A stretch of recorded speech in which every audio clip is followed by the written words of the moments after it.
Since Sydney's lockdown has extended, millions of people cannot get a haircut and retain the beauty they once knew.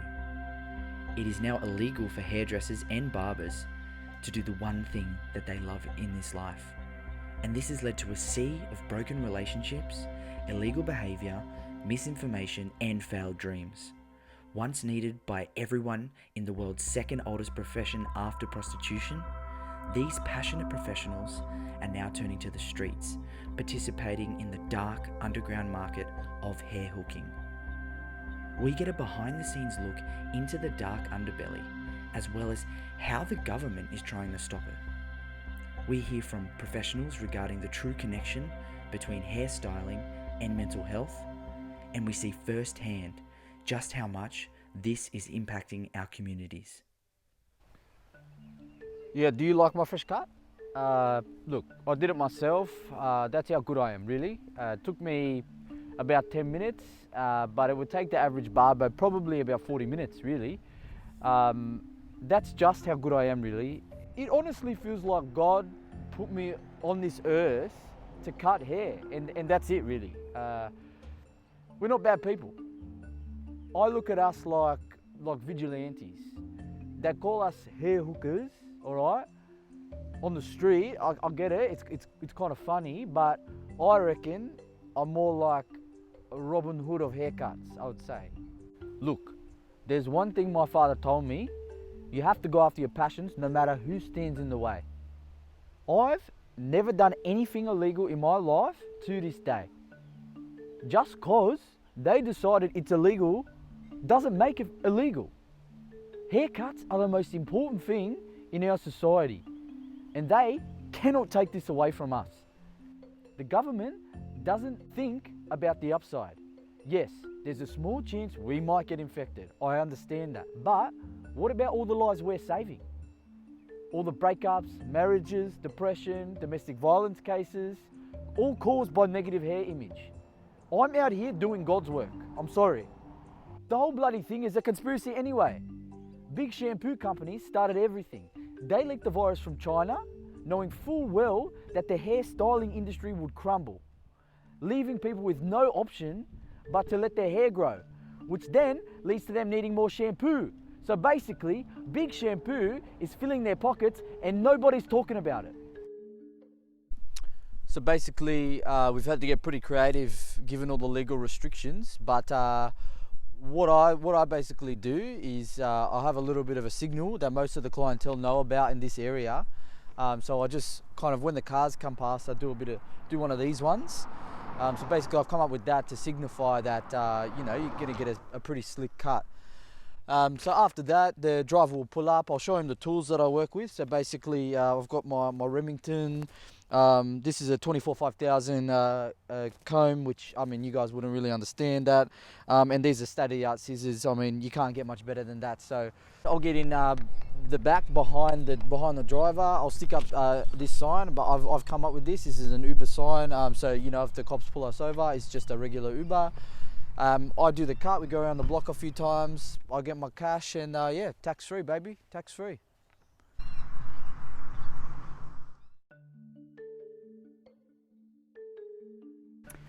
So my name's Jeremy. I'm an ex-barber. I'm one of the best in Sydney, not self-proclaimed. Just want to have you know that.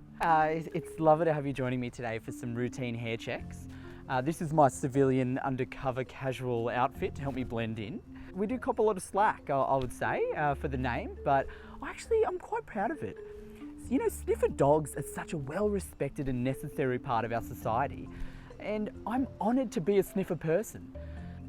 So my job, in a nutshell, is to be out in the community and sniff out people who we suspect of having fresh haircuts.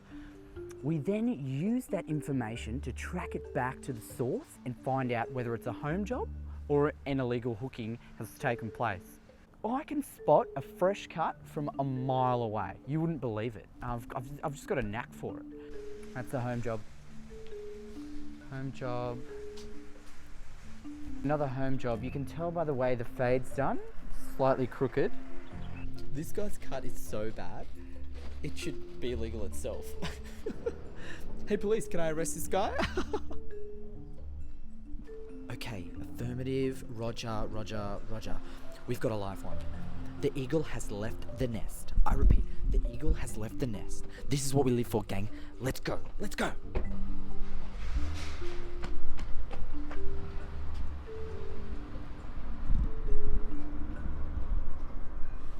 You got the plates right? Good job. But yeah, I suppose I'm a bit like a Batman, I guess. I'm not quite a cop, but I like to do all the dirty work. I'm not the hero Richmond deserves. I'm the hero it needs. We were able to get into contact with Ben, who is one of many hair hookers who has recently been caught by the authorities and has since moved in with his mum, Jenny, who is helping him stay clean. Oh wow, it's been a tough journey, but he's doing well. When we found out that he was hair hooking, we had the family meet on a Zoom for an intervention. That's when he realised that he needed to make a change. It wasn't that easy though. We've had moments of falling off and I've had to get friends to find him on the street, pretending to get a haircut and bringing him home. We've had to hide all the scissors, shavers and the razors in the house, just in case he starts cutting hair again. It basically all went to shit when I started to cut people's hair on the street, in alleyways and sometimes without them even knowing. I'd walk past people and just cut pieces of their hair, or sometimes we'd race down alleyways and quickly negotiate pricing and I'd just give them a cut. I was so good at it too. People were walking out with $50 haircuts and sometimes they didn't even know about it until they got to their cars. They should have been thanking me, really. The only thing that got me was trails of hair in the streets. I could never really work out how to clean them up in time whilst trying to control my urges. I've just needed to find some other things to do, really, and I've watched a few TV shows. I finished full seasons of Game of Thrones, Breaking Bad, The Sopranos, Lost, The Walking Dead, every different version of Survivor, even Survivor Russia. It was pretty intense. 24, Prison Break, Entourage, Supernatural, Seinfeld, Friends, that was funny. Scrubs, How I Met Your Mother. People online said they hated the ending, but I liked it. Mum suggested I get into soccer, so I've been kicking the ball, doing that a bit. I've been doing some things around the house, washing and just some general chores, tending to the pets. Yeah, you know, I guess it's not too exciting, but you know, that's life, I guess. We got to our wits' end about a month ago and I managed to find a virtual HA, or Hookers Anonymous group, for him, which has helped a lot to keep him on track. There's been less outbursts and a few more smiles since he's been able to talk about his feelings. Hey guys, my name's Stephen. I've been clean 3 weeks this time around. Hi, Steve. Hey, Steve. Hey. Yeah, my wife, she's left me. She's taken the kids. I'm taking that pretty hard, to be honest. I promised her I'd stop hooking, but I found myself sleep cutting.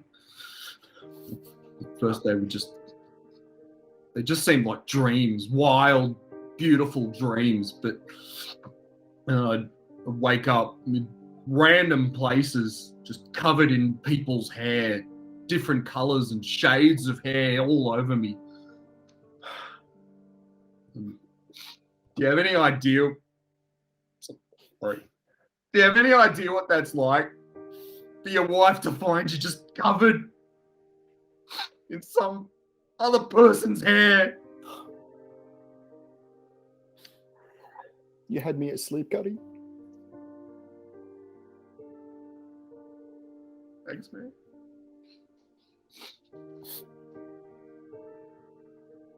Lara Frank was recently the victim of a night cutter who has been doing B&Cs or break-in cuts in the local area.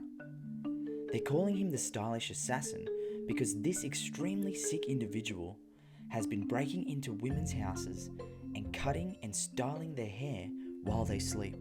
I don't know how he did it. 1 minute I was asleep and the next minute I woke up like this. My hair was a mess yesterday. He managed to wash, style, and cut my hair all while I was asleep.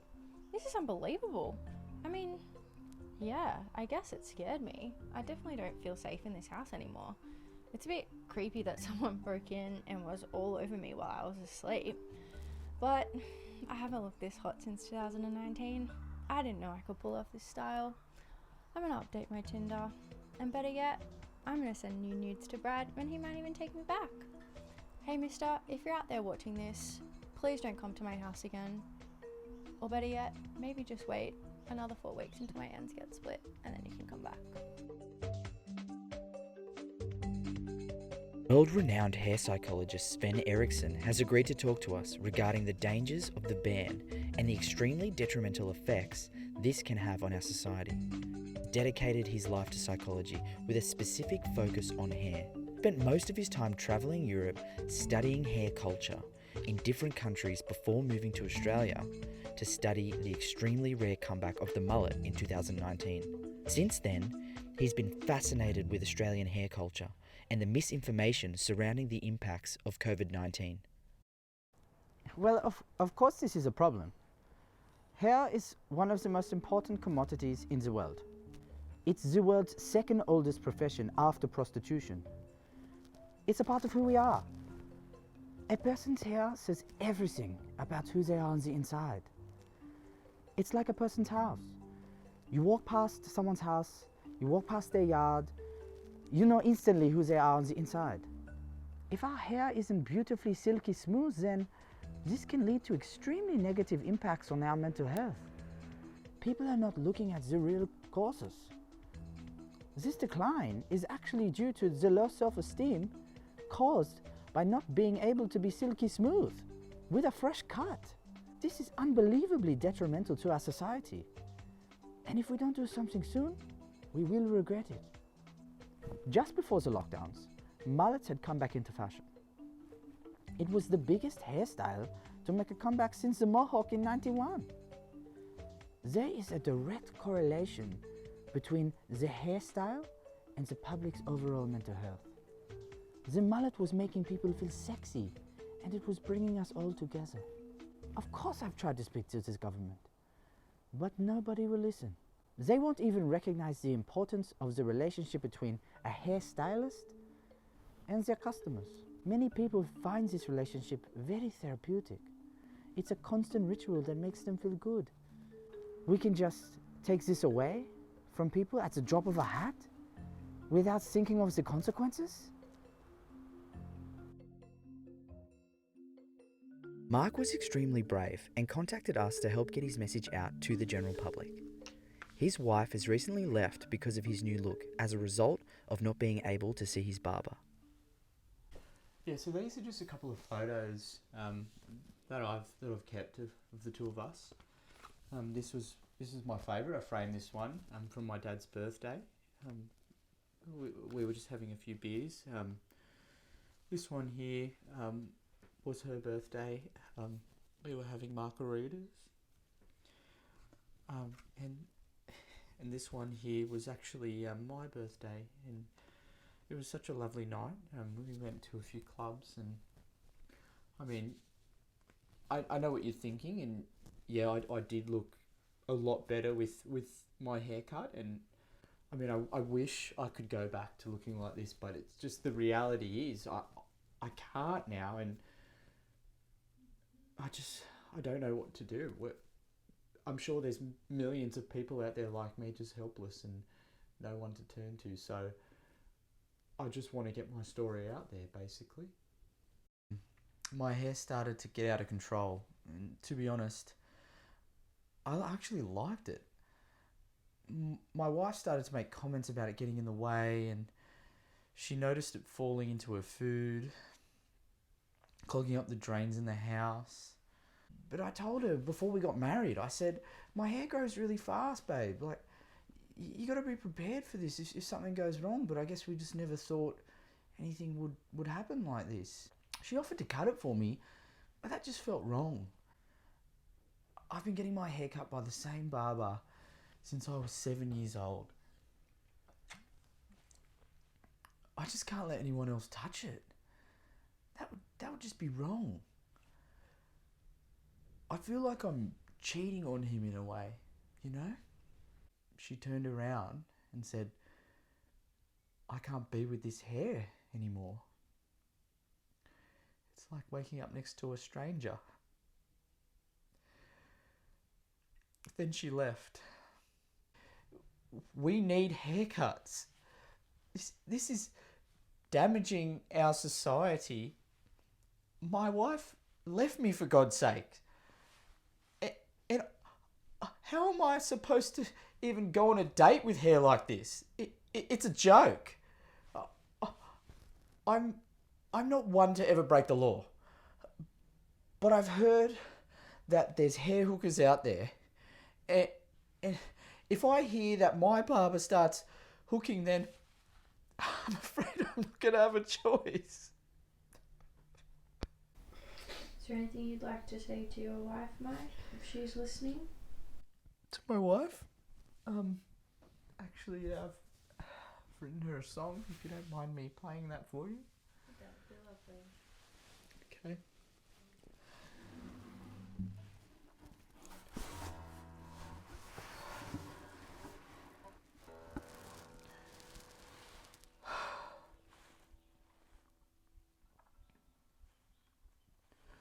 I'm sorry about my hair.